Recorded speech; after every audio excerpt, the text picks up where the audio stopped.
You are sitting by your window on a warm, heavy summer evening. The air is perfectly still, yet it feels thick, almost charged with an unspoken tension. Then, in a fraction of a heartbeat, the dark sky is torn wide open. A brilliant, jagged river of white-blue light tears through the clouds, illuminating the world in stark, ghostly detail, only to vanish before you can even blink. A few seconds later, a deep, rolling rumble shakes the glass pane right in front of your face. It is a scene as old as time. We have all stood there, watching the storm, feeling a strange mix of fear and absolute awe. To our ancestors, this was the ultimate display of divine wrath, the fiery spears of angry gods thrown down from the heavens. But what if the truth is far more intimate? What if that terrifying flash of light is not an act of anger, but a desperate, beautiful attempt by the earth and the sky to touch each other, to find a balance that was lost? In that single, blinding second, an energy 5 times hotter than the surface of the sun is unleashed right above your head. And yet, the journey of that spark begins with something as small and gentle as a single drift of ice floating in a cloud. This is the story of how the sky gathers its strength and why it must eventually strike the earth. To understand the colossal power of a lightning bolt, we have to look at something very small and very familiar. Think of a cold winter day. You are wearing thick wool socks, and you drag your feet across a plush living room carpet. As you reach out to touch a metal doorknob, snap! A tiny, sharp spark jumps from your finger. It stings for a second, and then it is gone. What just happened? By rubbing your feet against the carpet, you stole tiny invisible particles called electrons.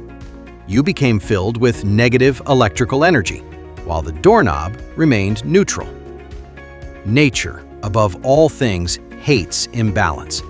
It always wants everything to be equal and calm. So, the moment your finger got close enough, that built-up energy leaped through the air to restore the balance. That tiny sting was a miniature lightning bolt. Now, take that carpet and stretch it across the sky. Make it the size of a mountain. Inside those massive, dark storm clouds we see rolling over the horizon, a violent dance is taking place. The bottom of the cloud is warm and wet, while the top is freezing cold high up in the atmosphere. Strong winds push warm water droplets upward, while gravity pulls heavy, frozen ice pellets downward. As they pass each other, they collide. Millions of tiny ice crystals and water drops rub against each other over and over, just like your wool socks on the carpet. During this frantic rubbing, a separation occurs. The lighter, smaller ice crystals lose their negative particles and become positively charged. The rising winds carry them to the very top of the cloud. The heavier, slushy ice pellets grab those negative particles and sink to the bottom. Suddenly, the cloud is no longer at peace. It has become a giant celestial battery. The top of the cloud is glowing with positive energy, while the bottom is heavy, dark, and overflowing with negative energy. And just like that, the ground beneath our feet gets involved. Naturally, the Earth is neutral, but as this massive, negatively charged cloud shadow sweeps across the landscape, it acts like a giant magnet. It pushes away the negative charges in the soil, forcing them deep underground.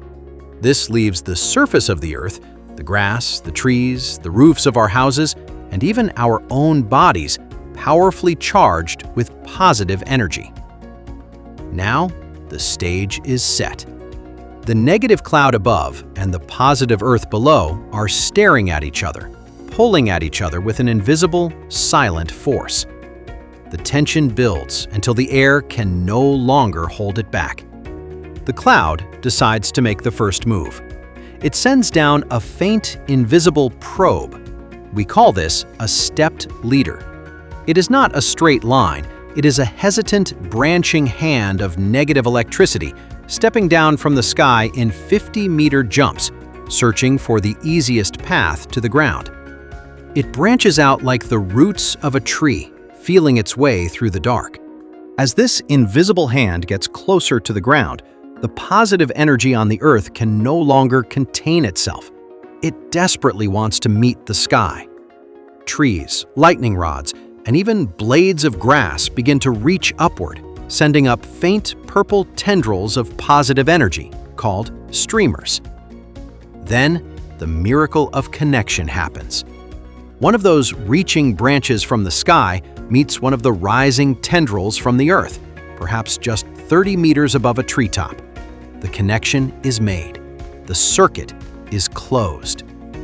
In that microsecond, the floodgates open. The negative energy built up in the cloud does not just fall. Rather, the positive energy from the ground surges upward along the path that was just opened.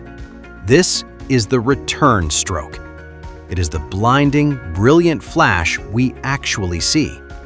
It travels from the ground to the sky at nearly the speed of light. And what about the thunder?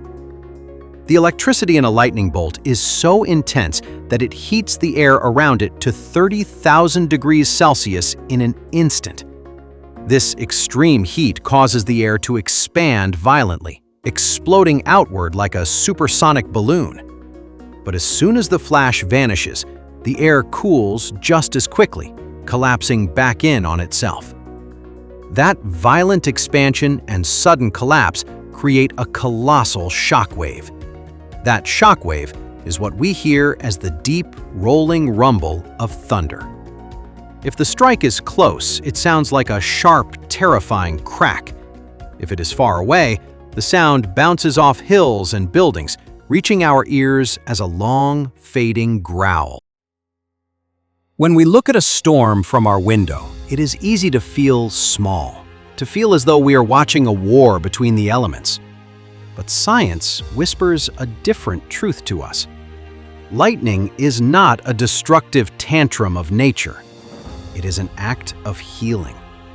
The Earth is a living, breathing system, and like any complex machine, it builds up stress. The atmosphere is constantly working, moving heat and moisture around the globe, and in doing so, it generates friction. Lightning is the Earth's natural pressure release valve. It is a giant reset button. Without these violent flashes of light, the electrical balance of our atmosphere would collapse, and life as we know it could not exist. Even the very air we breathe is reshaped by this dance. The intense heat of a lightning bolt tears apart nitrogen molecules in the air, allowing them to bond with oxygen and fall to the ground with the rain. This is nature's ultimate fertilizer, feeding the very forests and fields that reached up to touch the sky. So, the next time you see the horizon light up, do not look away in fear. Watch the sky. Listen to the thunder. Remember that you are witnessing a conversation between the heavens and the earth.